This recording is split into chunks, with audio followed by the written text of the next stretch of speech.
Gary, I bet you're glad that game's out of the way, aren't you? Yeah, it wasn't a classic, was it? But I went out there as well in that last 10 minutes. It was a bit wild. Yeah, I mean, we got the job done, but it wasn't pretty. It wasn't how we have been playing in our pre-season games. But I think the conditions probably had a lot to do with that. The important thing is it was all about getting the result, and we got the result we needed. For the last 2 or 3 days we've known that a storm's coming, and it's not very good for rugby or ball in hand when you've got a howling gale coming down.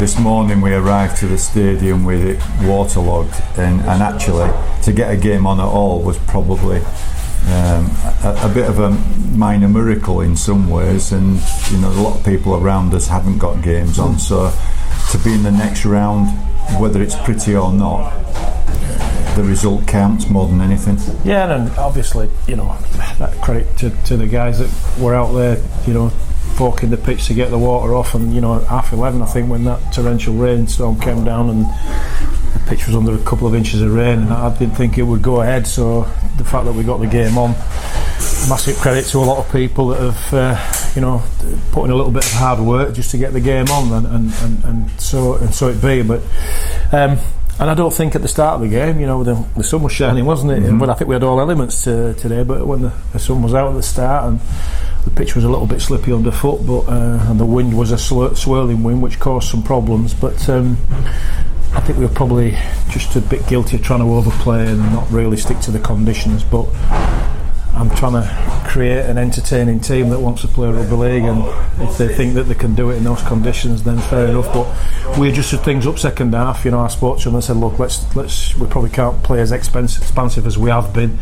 Let's play to our strengths down the middle of the field and see if we can get any joy there. And I thought it worked pretty well, to be honest. I think we just respected the ball and the conditions a little bit better second half. Always a bit of an unknown quantity, because Coventry have had a lot of changes during the close season, so they look quite a useful side last year. The change of coach as well, you're never quite sure what to expect, and the first match for both teams really is a proper competitive game, where you're only putting 17 players out. It must give you a bit of nightmares sometimes for these sorts of games. Well, the potential banana skins, aren't they? You're quite right in everything you've said there. You never quite know what the opposition have got. There's a lot of, when I look down their team sheet, there's a lot of names I didn't recognise. Although obviously Liam Wellham, is an established quality player, is in their ranks now, and a couple of boys from Hull, I thought the kid that played on the left hand side for the number 7 was very good. They've got some decent players in that team, but they did have a fair churn over of staff from last year. I thought they were particularly good last year. Let's remember they beat Newcastle and they beat Workington, so they were no mugs last year.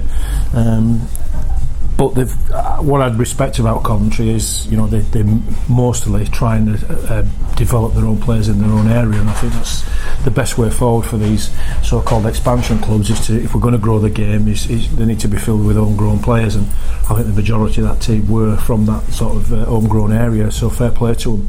I know they brought Wello in and a couple of others from Hull, but I think the majority of that team is from a developing area around the Midlands, and fair play to Coventry for doing it that way. The wind was the biggest factor. We found out early on this morning. At one time it would die down and it'd be quite gentle. Well, it's never been gentle, has it? But it was not gusting, and then suddenly you get 5 or 10 minutes where it would just blow a real hooler. That must be difficult for players to deal with, particularly kicking game. Yeah, I think you're right. Again, and probably, like I said, some of our execution was off probably because of that. It was very difficult to gauge, and we tried to play our game as we would normally in good conditions, and it didn't quite come off. And again, we missed a couple of goal kicks as well, didn't we?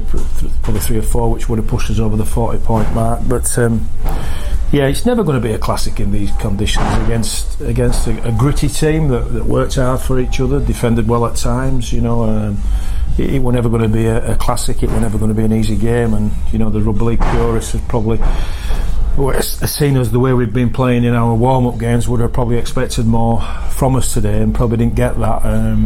But I think we have to be realistic that the conditions didn't really suit the way we like to play the game, and I thought we adapted up, as I've just said there. Second half, we had to adapt up to the conditions, and I'm pleased that we could do that. It shows that we can, change our game plan if we need to suit the conditions or to suit the opposition that we're playing against, and that's what we did in the second half. Only conceding one try and no tries in the second half. Again, must be quite pleasing, for all you've said about it being an unknown side that you're playing, but defensively it looks quite hungry. Yeah, and we've kind of built that into them. I thought defensively we were good. I mean, they scored their try after the long break for the lad who got injured. We hope we send him our best wishes and hope he's okay. But there was a long break after that, and we sat getting sin binned. We were down to 12 men, and they stretched us and got us, because of that. But yeah, we've worked hard on having a really aggressive line speed, and been a really difficult team to break down. And I think for most of that game we showed that. There is an hunger, as you say, and it's a good way of putting it actually. But there is an hunger to work hard for each other and to defend well. And I think on the whole, apart from that one time that we did get caught, defensively we were pretty good, and that be a decent workout for us in that respect, because we don't want it to be easy. We want to be able to make sure that we can defend properly when we need to do it, because we'll need to do that against better teams. So I think the fact that we held them out, and they got that one try when we were down to 12 men, shows that we're doing some good things defensively. You don't need to peak at this time of the season anyway. Everything's handed out towards the back end of the season. So we got off like a trainer last year. Yeah, that's true. This year maybe just a little bit more cautious. Maybe. I saw gradual progression in pre-season. Scott and I sat down and had a chat about pre-season, and I thought when you looked at us at the Bradford game and then looked at us at the Leeds game, we definitely made some strides forward and some big improvements, and I wanted to see another improvement again today, but I don't think we did, but there are reasons for that. But yeah, we've just got to take it game by game. It looks like the Keighley game's off next week now because of the cancellation of their Challenge Cup game, so we've got a week off to just regroup, have a think about things, and then see who we draw in the Challenge Cup for the next round. Well done on today. Hopefully a home draw, and then we'll see where we go from there. Hopefully, yeah, that'd be nice, home draw. I think we're not bothered who we get down here these days, as long as the conditions are right. But home draw, and then we'll kick on from that. All right, thank you very much. Cheers, Ian.